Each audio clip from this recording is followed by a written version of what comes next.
ಸೂರ್ಯ ಭಗವಾನನ ಮಗನಾದ ಶನಿದೇವನ ಕುಟುಂಬದ ಬಗ್ಗೆ ನಿಮಗೆ ಗೊತ್ತಾ? ಅದರ ಬಗ್ಗೆ ಹೇಳ್ತೀನಿ ಕೇಳಿ. ಶನಿದೇವನ ಜನ್ಮ ರಹಸ್ಯದ ಬಗ್ಗೆ ಹಲವಾರು ಆಸಕ್ತಿಕರ ಕಥೆಗಳು ಇವೆ. ಈ ವಿಡಿಯೋದಲ್ಲಿ ಶನಿದೇವನ ತಾಯಂದಿರು, ಸಹೋದರರು, ಪತ್ನಿ ಹಾಗೂ ಮಕ್ಕಳ ಬಗ್ಗೆ ವಿವರಿಸುತ್ತೇನೆ ಕೇಳಿ. ಸೂರ್ಯದೇವ ಮತ್ತು ಛಾಯಾದೇವಿಯ ಮಗನೇ ಈ ಶನಿದೇವ. ಒಮ್ಮೆ ಸೂರ್ಯ ಭಗವಾನನ ಪತ್ನಿಯಾದ ಸಂಜನಾದೇವಿ ಸೂರ್ಯನ ತೇಜಸ್ಸನ್ನು ಸಹಿಸಿಕೊಳ್ಳಲಾಗದೆ ತನ್ನ ನೆರಳಿನಿಂದ ಛಾಯಾದೇವಿಯನ್ನು ಸೃಷ್ಟಿಸಿ ಸೂರ್ಯನ ಸೇವೆಯನ್ನು ಮಾಡಲು ಹೇಳಿ ಅವಳು ತಪಸ್ಸಿಗೆ ಹೋಗುತ್ತಾಳೆ. ಆಗ ಆ ಸಮಯದಲ್ಲಿ ಛಾಯಾದೇವಿಗೆ ಮತ್ತು ಸೂರ್ಯ ಭಗವಾನನಿಗೆ ಹುಟ್ಟಿದವನೇ ಈ ಶನಿದೇವ. ಶನಿದೇವನು ಕಪ್ಪು ಬಣ್ಣದಲ್ಲಿದ್ದ ಕಾರಣ ಸೂರ್ಯ ಭಗವಾನನು ಅವನನ್ನು ತನ್ನ ಮಗನಾಗಿ ಒಪ್ಪಿಕೊಳ್ಳಲು ನಿರಾಕರಿಸುತ್ತಾನೆ.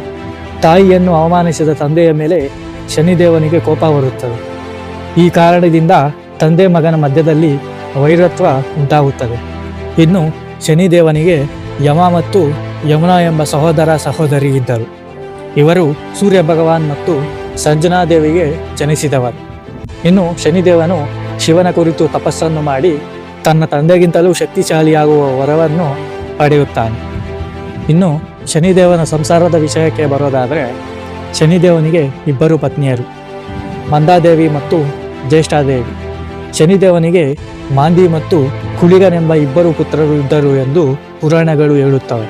ಆದರೆ ಪತ್ನಿ ನೀಡಿದ ಶಾಪದ ಪರಿಣಾಮವಾಗಿ ಶನಿದೇವನು ತನ್ನ ಮಕ್ಕಳನ್ನು ನೇರವಾಗಿ ನೋಡಲಾಗದ ಹಾಗೆ ಅವನ ದೃಷ್ಟಿ ವಕ್ರವಾಗಿದೆ ಎಂದು ಪುರಾಣಗಳು ಹೇಳುತ್ತವೆ.